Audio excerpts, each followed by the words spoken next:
there's usually I'll ask kind of a question about your overall game plan going into it, and I understand this was kind of impromptu though, so I may not be able to offer really great like too much into that, but we'll talk a little bit maybe then instead about what you guys do on the ladder, and then we'll talk a little bit about the specific games. So let's do that first question. I imagine this is going to be more for Nomad because, like I said, he was originally actually preparing against the Protoss, I believe. Yes, actually I was. I was preparing to play Ender, Hmm. and I was definitely preparing for Ender's Immortal Sentry all in. And I knew that he was probably going to be doing some sort of two base all in, but I just wasn't prepared for the 5 gate the first round. No. But the second game, I knew it was coming, so I was like, okay, no problem. Mhm. The third game, whenever he didn't gateway expand, I didn't expect pressure, but then whenever I saw his proxy probe moving across the map, it kind of scared me, and I thought I overreacted, but it turned out okay. Hmm. So, I got to say that it was a good point. You were definitely preparing for that um, immortal build. I think another thing that kind of maybe might be slipping through the cracks there, though, is that I think catching those proxy pylons in the second two games really helped a lot. Really, Oh yes, really definitely delayed things. The scouting really helped. Um, but yeah, what about you, Setheal? I mean, I know we got you like an hour ago, so not the best preparation one can have.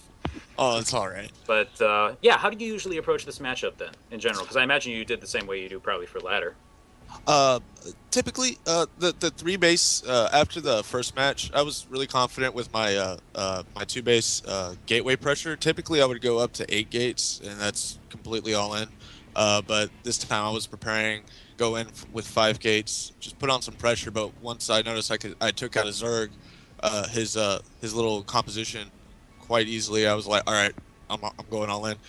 Um, the three bases I wasn't very comfortable with, Mhm. but I figured that I was going to play around with some Blink Stalker. Like on the third game, I went in.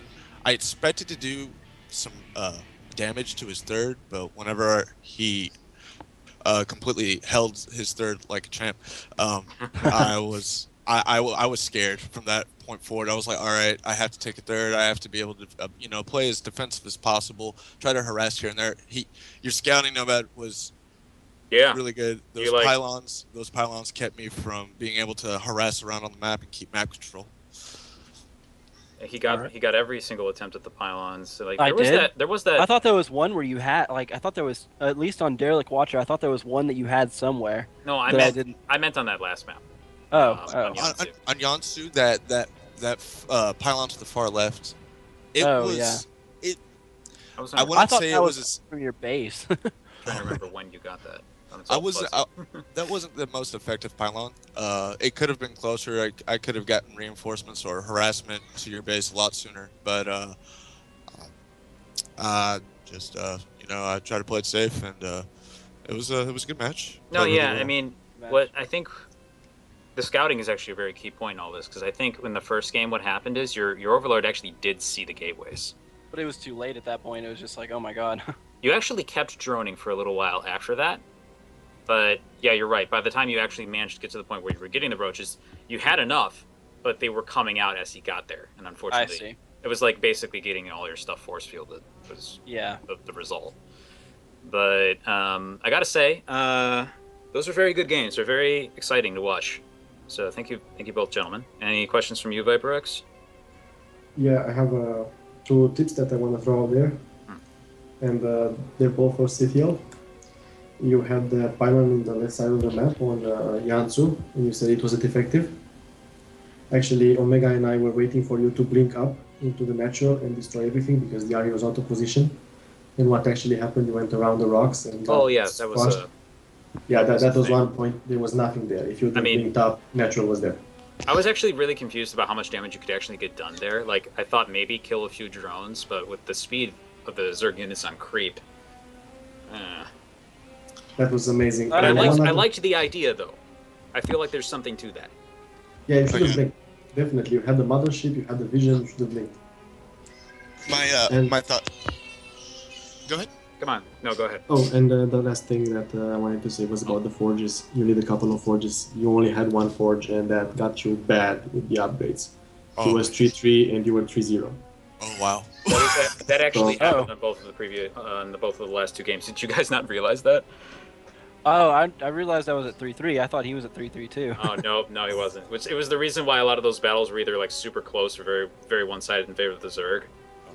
To answer Viper's question, my intention was to blink up into the natural. But are you talking about the map on Yansu? Yeah, the Yansu one. Okay. I was intentionally trying to throw his army out of position with the zealots, so I could bring my blink up into his third, and whenever I noticed a creep tumor there, I didn't react fast enough to move my observer out the way, and it gets sniped, and that completely shut down my harassment. Oh, that's true. I think this might have been a different point in the game. It doesn't really matter. It sounds like it's probably confused in our heads at this point, which is fine. If we check the replay, you probably find what I mean about that pylon on the left.